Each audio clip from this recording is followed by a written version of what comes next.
Hey, welcome back to the channel. In this video, we're going to talk about Tailwind CSS. Now, before we even get into what Tailwind is and why you should use it, I want to first talk about... My cat just screamed really loud. Anyways, before we get into what Tailwind is and why you should try it out, I want to talk about what I think the problems are with regular CSS. So this way we're on the same page, we understand what problems are we trying to solve with the CSS tool in the first place. Let's go ahead and dive right into that. Alright, so for the next few minutes, forget about Tailwind, forget about Sass or styled components or emotion or any of the other 500 CSS and JavaScript tools out there. For the next few minutes, let's just talk about regular old traditional plain CSS. So what are its problems? And well, first, to be fair, in defense of regular old CSS, I don't think it's always problematic. So I like to ask the following questions per project, right? How often are there going to be new pages and or new components, or how often are you going to need to make updates to pages and components, stylistically, right? And then the other question is, how many different developers will be working on the styling for this project? Now, if your answers for a project are that there will hardly ever be any new styles to work on, and I'm the only developer that's going to be working on the styles, then in my opinion, there's nothing wrong with regular CSS. It's not a problem. However, most larger projects for real-world clients and companies, they're not going to be this simple. There will be frequent style updates or new pages, and you will be working with an entire team of devs that might need to work on the styles, right? So with projects like that, 100% there's going to be problems with regular old CSS. So what are those problems going to be? Well, there's a lot of them, but personally, I like to group them into the following 3 problems. So let's just look at their names and then we'll go through each one and describe what it is. So number 1, the read-only or append-only problem, which is highly related to the naming problem. We'll get into that in just a minute. Number 2 is the consistency problem. We'll talk about that in just a minute. And finally, the third big problem is the dev team uniformity problem. Now, really quick, let's go through each one of these and explain what I'm referring to. So number 1, the read-only or append-only problem. This really comes down to, how do you know which CSS in your style sheet is actually being used? Because without any sort of workflow tool, there's no direct connection between your HTML and your CSS.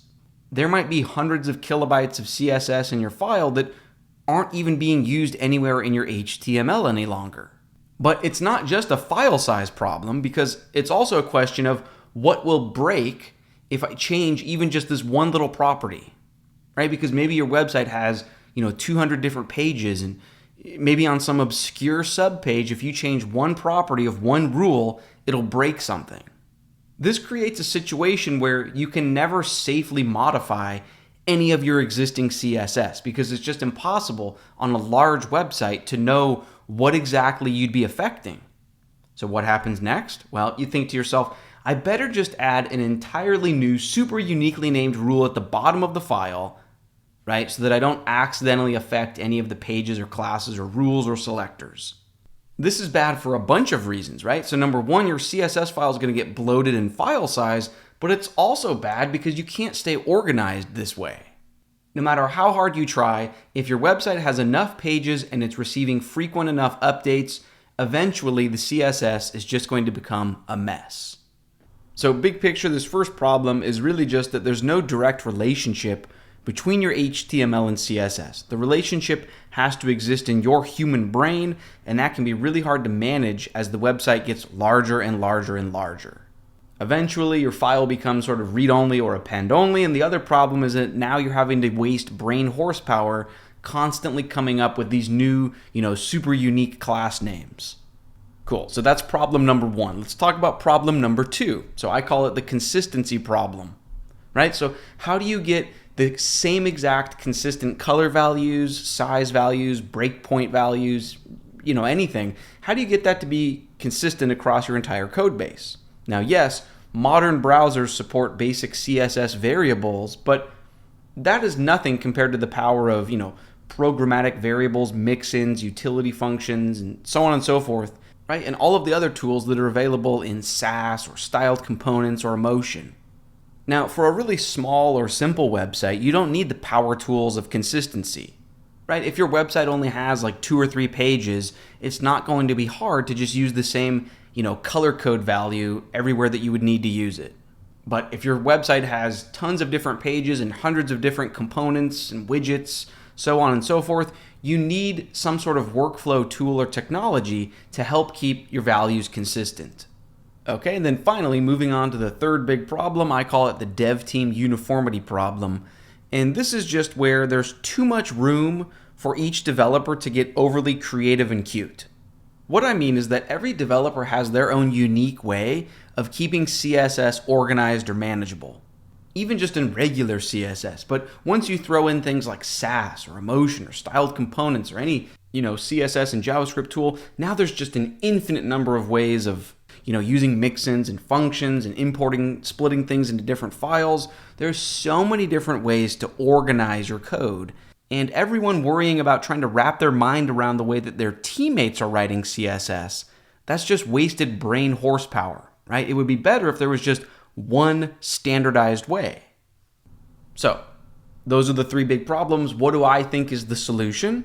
Well, Sass solves problem number 2, right, the consistency problem, but it does not solve number 1, which was the read-only, append-only naming problem, and it also doesn't solve problem number 3, right? There's a billion different ways that every developer on your team could try to organize their Sass. And even if you used something like BEM to organize your Sass, that would still only halfway solve problem number 1, okay? Technologies like styled components and emotion, they solve problems 1 and 2, but not number 3, at least in my opinion, without a bunch of extra effort, right? So yes, obviously you could create a standardized way for your team to use these tools, but it would be up to you to first create that standardized way. So in my opinion, Tailwind solves all 3 of these problems, and it does so without us needing to invent any organizational groundwork or opinions for our team to follow.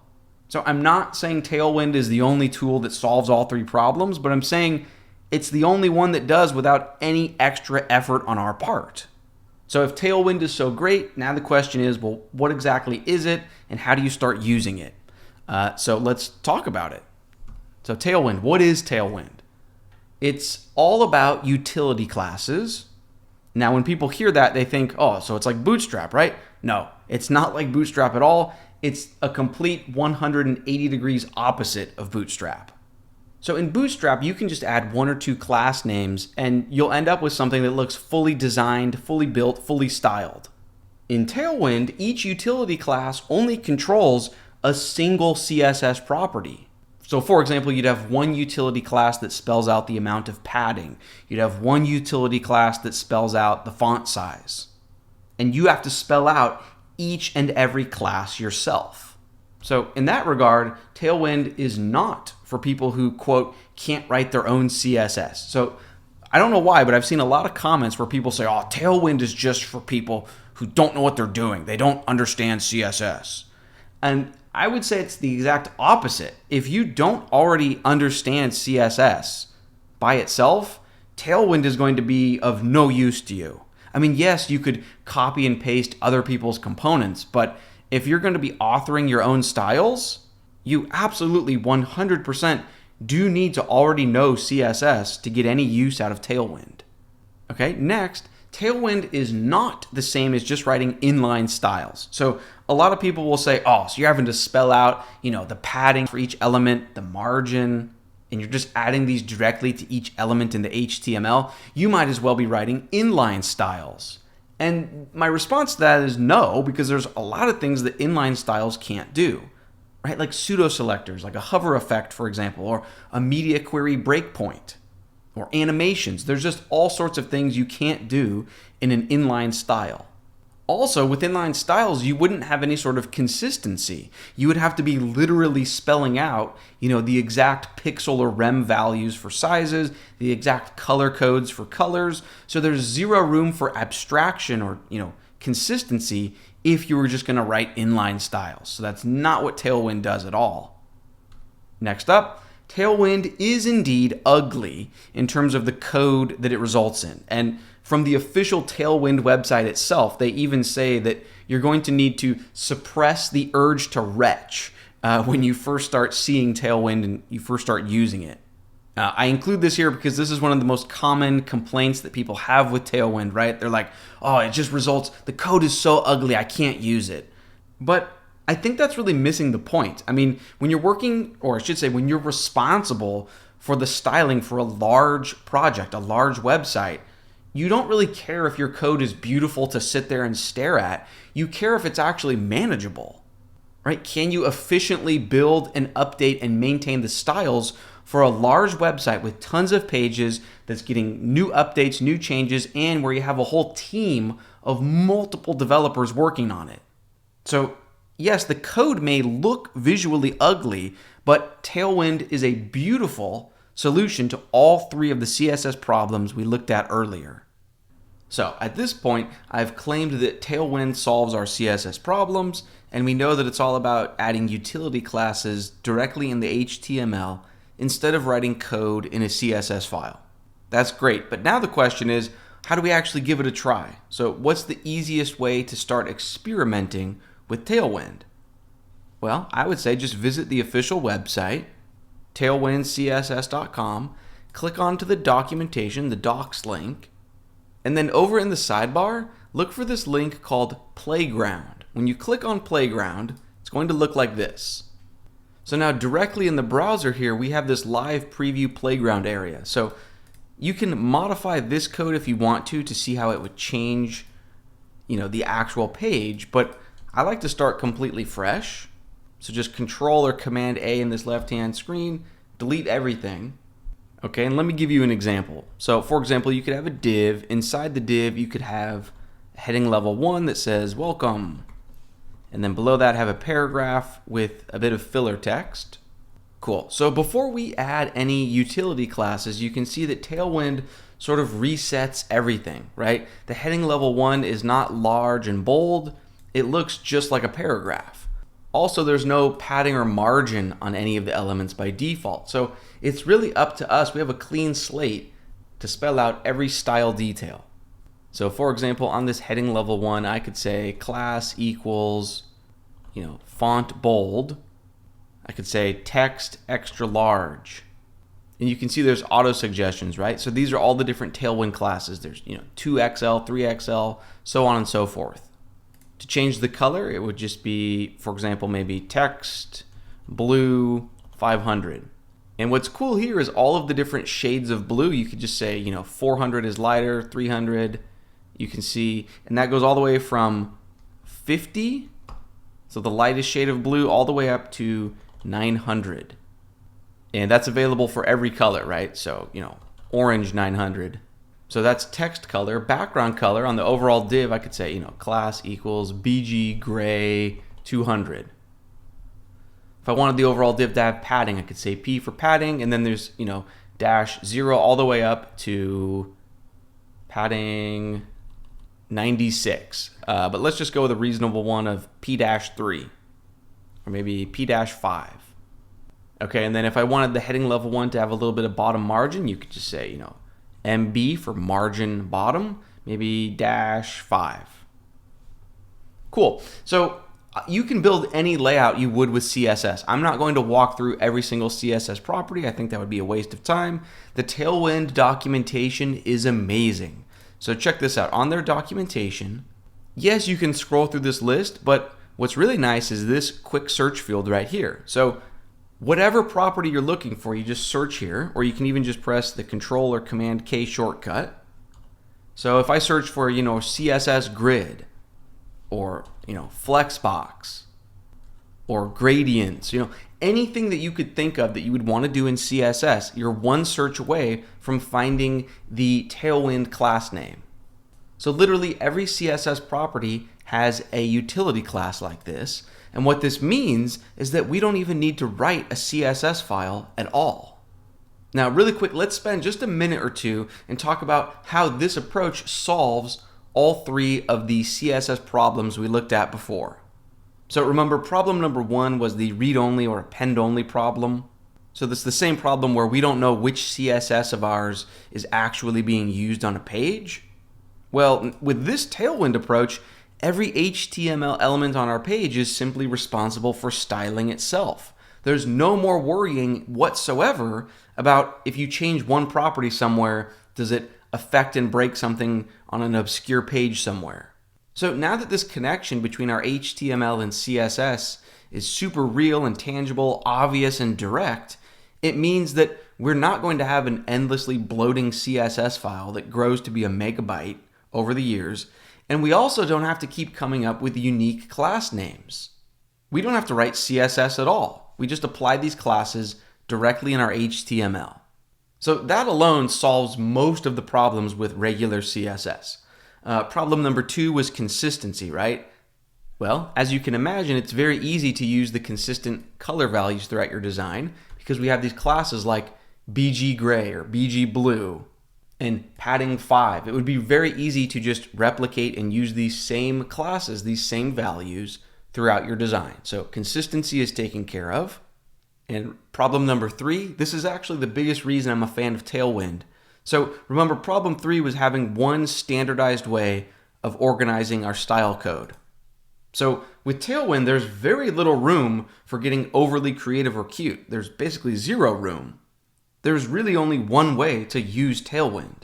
Now, sure, one developer might use Flexbox while another developer uses CSS Grid, but that's just a CSS property opinion, not an opinion on how to keep the code organized, right? In terms of how our code is organized and structured, there's no room for each developer to have their own unique way of doing things. We're literally just adding utility classes to elements. And that's about as uniform and unopinionated as it can get, which is perfect for a team of developers. At this point, I think there's maybe 3 or 4 big questions that you might have about Tailwind. So for example, let me set this to blue 400. So question number 1 might be, well, Brad, what if I don't want to use these Tailwind colors, right? What if my company has a very specific branded shade of blue and I want to use that instead of these Tailwind shades? So we'll cover that in just a minute. Question number 2 might be, well, Brad, what if I have Markdown content or, like a blog post content that's coming from a dynamic source and I don't want to have to add classes directly to it, right? So imagine if this paragraph of text was coming from a database or a Markdown file, you wouldn't want to have to decorate it with classes like, text LG and bump up the line height and, give each paragraph the appropriate amount of margin on the bottom. So you wouldn't want to have to decorate every paragraph that was coming from Markdown or a blog post with classes like this. So how do we handle that in Tailwind? We'll cover that in just a moment as well. And then another common question might be, how would you use a custom font face, right? Like if you wanted to use a Google font, how would you apply that here if we can't actually write CSS, right? We can't actually say, font family : the font name. Cool, so I want to answer all of those questions right now. And to do that, let's actually jump out of this in-browser Tailwind playground. And instead I've set up this super basic repo. So in the description for this video, you'll find this link. You can go ahead and clone it or click this button to download the zip. But either way, let me give you an overview of what I've set up for us. Let's start with the first folder that's called O1, as simple as possible.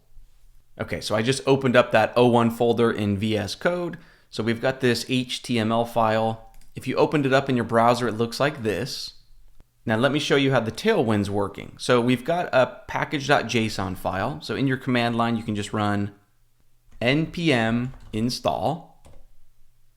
And then I've set up a task or script named start. So you can just say npm start. And now Tailwind is going to start watching our code for us.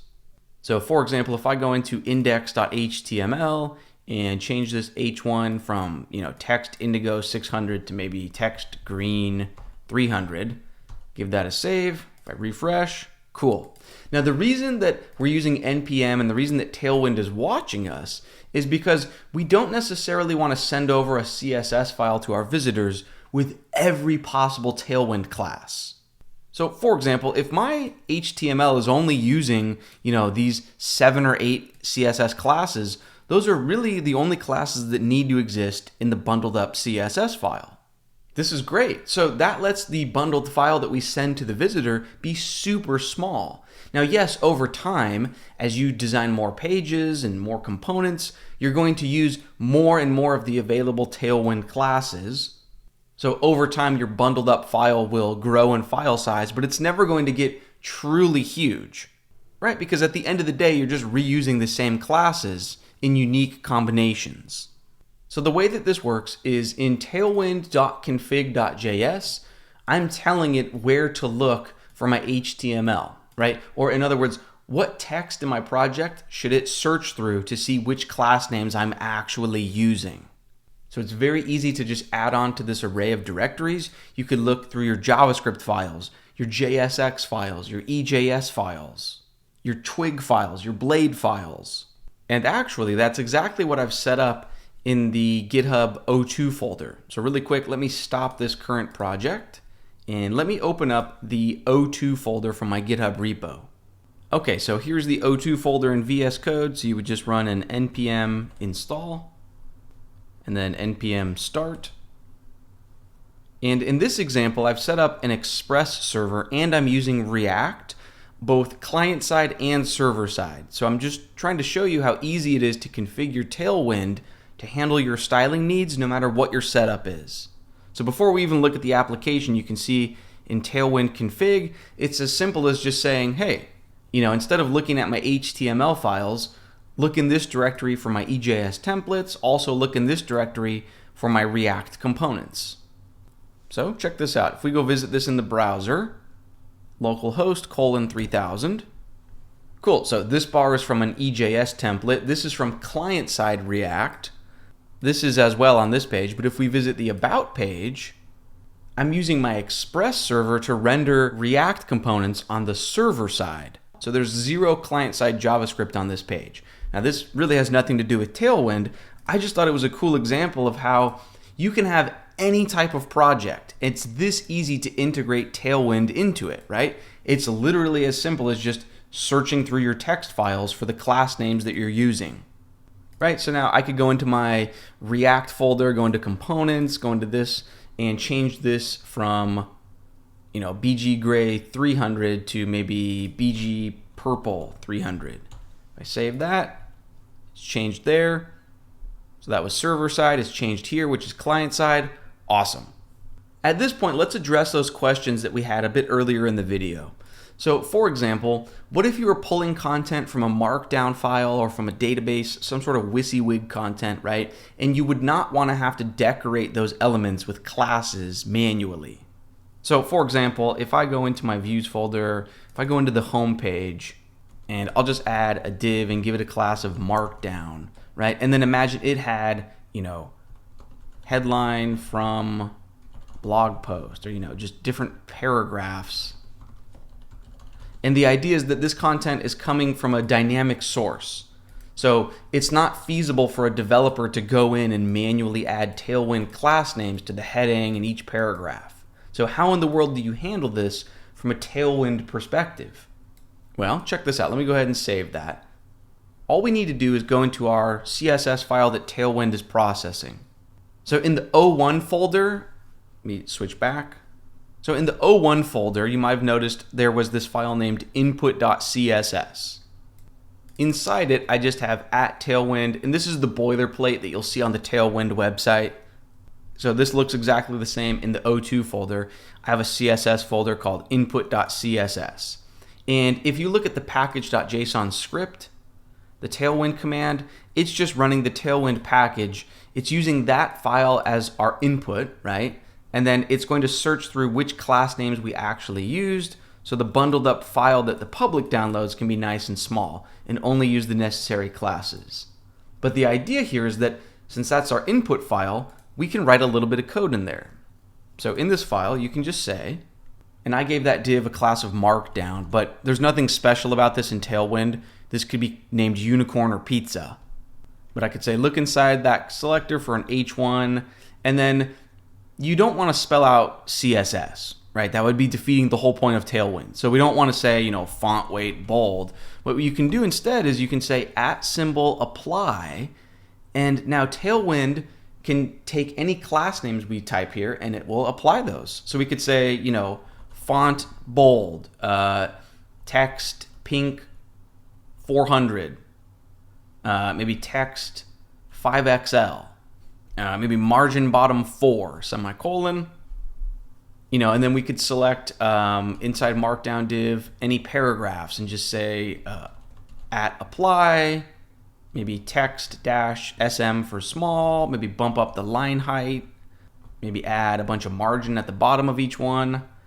And now you could save this and it would work, but it's considered a best practice to wrap all of that. So I'm just going to take everything I just typed and wrap it inside of at layer components, curly brackets, and now just paste it so it lives in there. Cool, let me save that. If I go back to my website and refresh, awesome. The heading level 1 inside the Markdown div, there's our styles, and the paragraphs have been styled as well. Now, there is a way to configure Tailwind so that you could use nesting inside this like you would in Sass, right? So instead of having to spell out the different selectors, you could have just said, Markdown, and then inside of that, nested rules for your different elements. I'm not even going to bother configuring things so that I can nest my code like that, because I want this process of spelling out rules like this, I want this to be painful and ugly.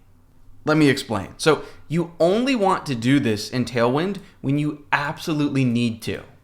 I think a lot of people make the mistake of seeing this and they go, oh, this reminds me of regular CSS. I like this. I like spelling out my styles in a separate CSS file. But by doing this, you're defeating most of the benefits that Tailwind brings to us.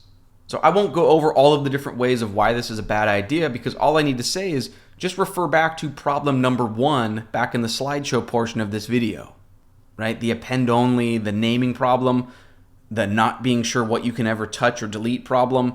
You're reinventing all of those problems by using this approach. So I only use this approach when I'm dealing with Markdown content or database content or some sort of content where it's not feasible to manually go into the markup and add the classes directly yourself. That's the only exception. That's the only time I use this apply tool like this. Otherwise, I don't want to be ever even opening up this file. 99% of the time, you're not even going to need to go into this file. Cool. So we've addressed that question. The next question is, how can you customize the colors, right? So maybe your brand has a very specific shade of blue or purple, and you want to use that instead of the Tailwind default colors. So to change that, you would just go into your tailwind config.js file. So we've got this configuration object. In addition to content, right, that's just a list of directories we're scanning. You can say a comma. You can have another property called theme. So that itself is an object. Now, if you wanted to overwrite the Tailwind colors, like you didn't want to have every single color, you only wanted to have blue and green and nothing else, you could just go into colors and start spelling out colors. But I think oftentimes you'll want to leave all of those default colors and you instead just want to either add a new color or change just one of the colors and leave the rest alone. So in that case, inside of theme, you would say extend, and then inside of that object, you can say colors, and then inside of that object, you can spell out the different colors. So maybe for blue, that's an object, you can spell out the different shades, right? So like from 50 all the way up to 100 to 900. So for a quick example, I'll just spell out, the shade of blue of 200. And let me actually set it to like a neon green color, which doesn't make any sense, right? But I'm setting it to a color that's not blue so that it's painfully obvious when we see it in the browser that this customization is working. So I could save that, and then back in my EJS file, if I actually use that class, so maybe BG Blue 200, give that a save. Cool.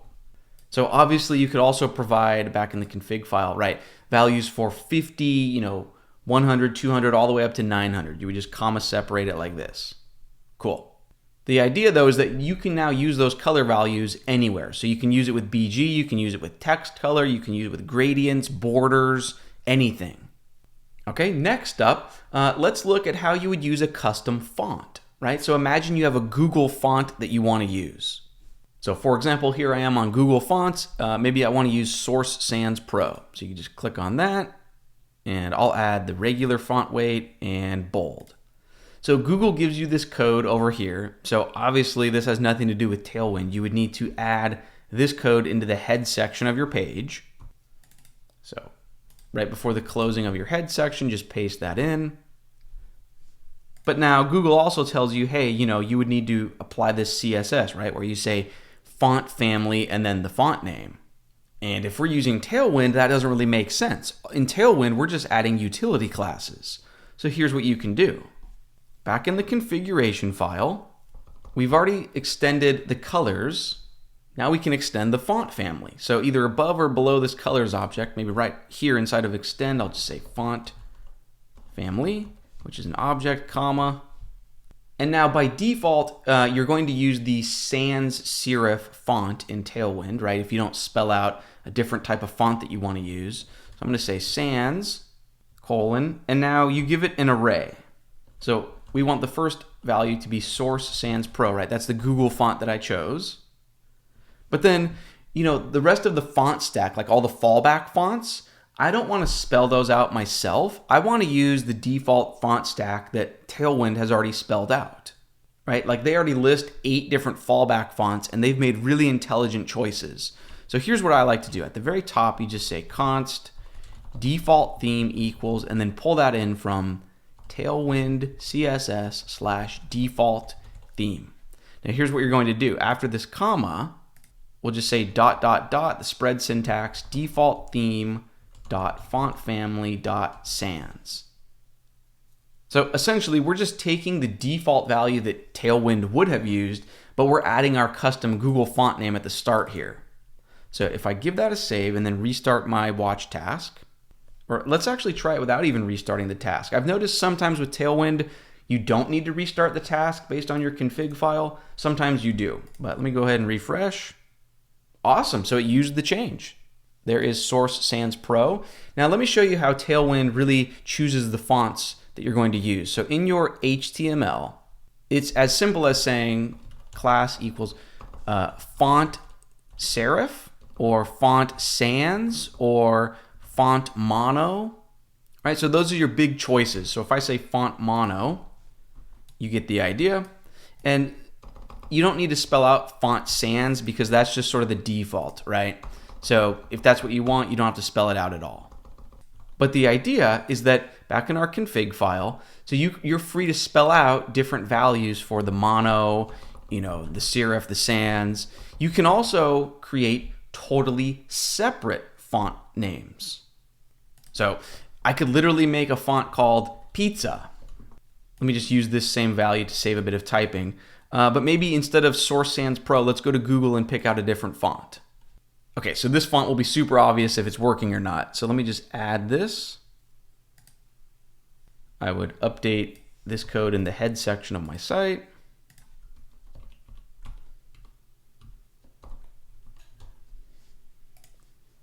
And then the font name is, let me just copy that, Fascinate. So back in Tailwind, this first value would be Fascinate. Add a comma here. So now I have this class modifier name called pizza. So in my HTML, if I say class equals font dash pizza, if I refresh, you get the idea. So the key here is that the Tailwind config file makes it very easy to use the exact specific colors and fonts that you want to use. And if you think about it, those are really the only things in a project that are going to be super bespoke. Everything else, 99% of the time, you can probably just use a Tailwind utility class. This means that we don't really even need to write a CSS file at all. Thus, we have avoided almost all of the problems with regular CSS. Now, nothing's perfect, so Tailwind has its pros and cons. I'm not saying it's without its cons, but if you think about a really large project that's going to receive tons of updates, tons of new landing pages and components, and that's going to have a lot of different developers all working on the styles, I can't think of a more elegant solution than Tailwind. Really quick at the end here, I want to show you two more things before we close out the video. So number one, I want to show you my favorite Tailwind plugin. And then number two, I want to show you a VS Code extension. So first, for the Tailwind plugin, remember earlier when we wrote our own Markdown classes? So in my input file, right, we wrote these classes. That's cool, that's great. But Tailwind actually has something for this exact use case called typography. So while it's nice to have this tool in your toolbox, if all you're doing is spelling out basic blog content or article content type of styles like this, Tailwind actually gives us a class called Prose, and it's going to have perfect styles for, H1 through H6, paragraphs, lists, so on and so forth. So check this out. You just install it from npm. So npm install @Tailwind CSS / typography. Let me start back up, npm start. And then in our config file, so we have content, we have theme, add a top level property called plugins. And it's array, comma. In the array, we're just going to require in @Tailwind CSS / typography. Helps if you spell it correctly. Typography. Give that a save. Cool. Now we don't need to do anything. So remember how we spelled out these Markdown rules? Tailwind is now automatically going to have classes, or I should say selectors, for a class called Prose.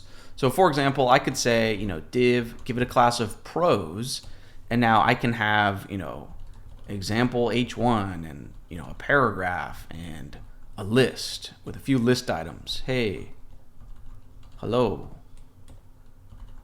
goodbye. Give that a save.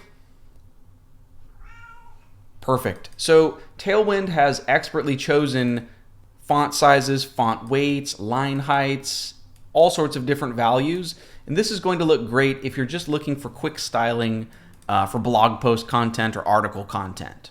Cool. So that's just one example of a Tailwind plugin. The last thing I wanted to show you in this video is a VS Code extension. So under extensions, you can see I have one called Tailwind CSS IntelliSense. This is pretty cool. So this is what allows me to see color previews directly in my markup. Right, so this bar at the top, instead of BG Blue 200, that custom weird green value that I chose, you could say BG red. You can hear my cat getting pretty excited about Tailwind. She's screaming in the background. But it shows you the different values, and it shows the little color previews, which can be very useful. And this will even pull from your own custom values in your config file, right? So remember BG Blue, we chose the bogus green color for 200. That shows up directly in this preview tool. I think that's pretty cool. But in addition to color values, this is also nice because it shows you the different available values.